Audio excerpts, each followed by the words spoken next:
اتنين من اشهر الفي بي انز الموجودين على جوجل كروم، اول واحد اسمه في بي ان والتاني اسمه في بي ان لي. النهارده هيخشوا في مواجهه مع بعض في الحلقه الاولى من برنامج 1 on 1 او واحد على واحد، هنقارن فيها تو برودكتس او تو سوفت ويرز في مجال التكنولوجي. فلو دي اول مره تشوفنا يا ريت تشترك في القناه وعلى طول نبدا في المواجهه. المواجهه هتكون في اكتر من بوينت اوف كومباريزن، وفي الاخر هقول لكم مين احسن في بي ان في الاثنين اللي هيواجهوا بعض. وقولوا لي في الكومنتات عايزين نعمل كمان مره 1 on 1 على ايه تاني.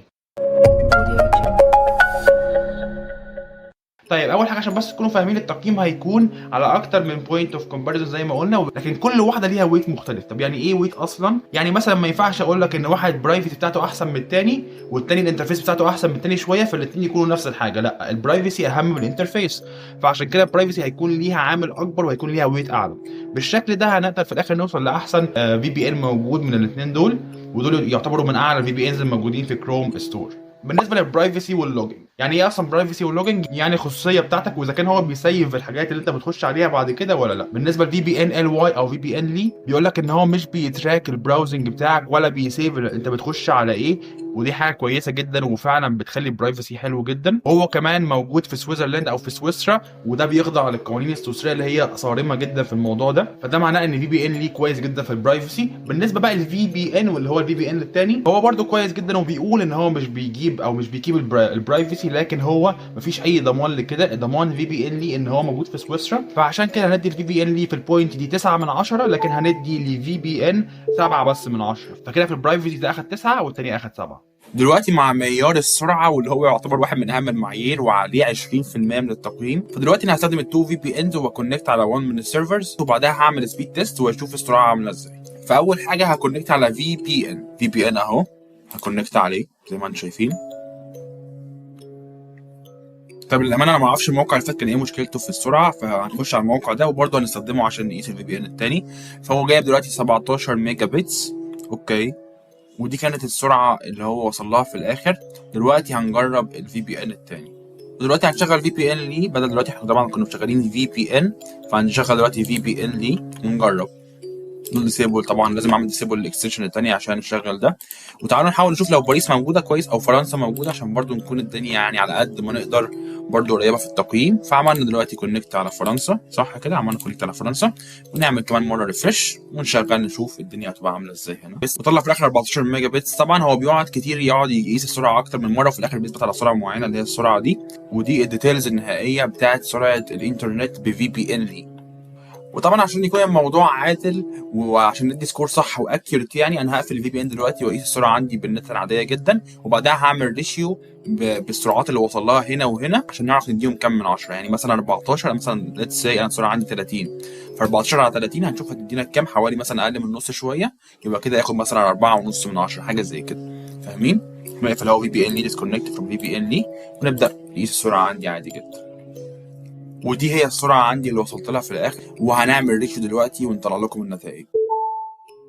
طيب تاني حاجه بالنسبه لحجم النتورك بتاعت كل واحد فيهم، يعني كل واحد بيوفر لك سيرفرز قد ايه تخش عليها. دي حاجه من العوامل المهمه جدا، لان دلوقتي لو انت مثلا عندك في بي ان معين بيديلك مثلا 5 دول بس، فانت مش هتعرف تخش غير على 5 دول بس دول.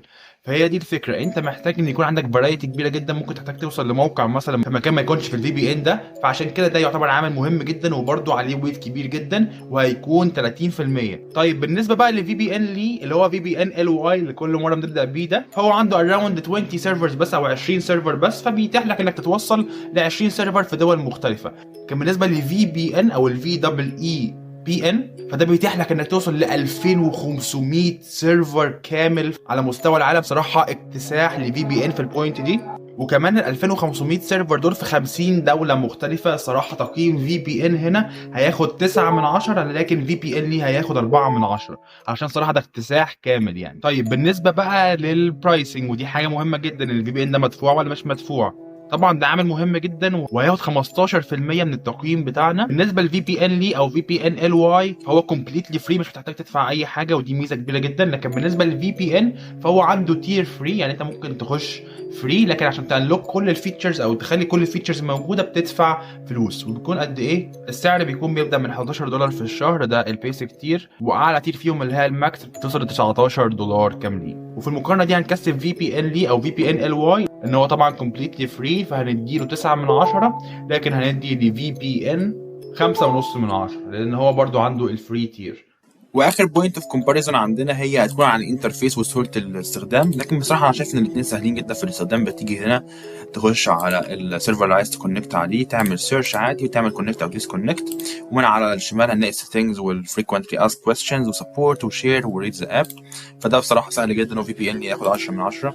وفي بي ان برضه نفس الفكره، بتيجي هنا تدوس تعمل كونكت وبعدها تختار من هنا السيرفرز وتعمل سيرش والكلام ده كله، وهنلاقي تحت مثلا السيتنجز وهنلاقي كل الكلام ده. فبرضه هياخدوا في الاثنين صراحه 10 من 10، مفيش اي صعوبه في الاستخدام، والاثنين يوزر فريندلي جدا. ودي نتائج الفيز او المرحله دي. وبعد ما خلصنا كل المقارنات نقدر نقول ان اللي كسب النهارده هو VPN. كسب النهارده بتقييم 7.23 بعد التقييم اللي احنا عملناه له النهارده، وVPN ليه جاب 6.24. ده اكوردنج اللي انا عملته النهارده والتست اللي انا عملتها النهارده. فممكن تكون عندك الكيس مختلفه شويه، لكن ده اللي انا عملته النهارده، ودي المواجهه والمقارنه اللي انا عملتها، ودي الويتس اللي انا شايفها. برضه ممكن تكون انت شايف ويتس مختلفه، لكن دي الويتس اللي انا شايفها. فطبعا قولوا لي رايكم في السلسله دي، وايه رايكم في الفكره نفسها. ادوني في الكومنتس مقارنات تانية اعملها او حاجتين احطهم ضد بعض واخليهم في مواجهه 1 on 1 او 1 على 1، ونشوف هيحصل ايه في الاخر. بس كده ده اللي كان عندنا النهارده. شكرا جدا ليكم للمشاهده، ما تنسونيش باللايك والسبسكرايب والكومنت والشير. شكرا جدا ليكم على الدعم المستمر. مع السلامه.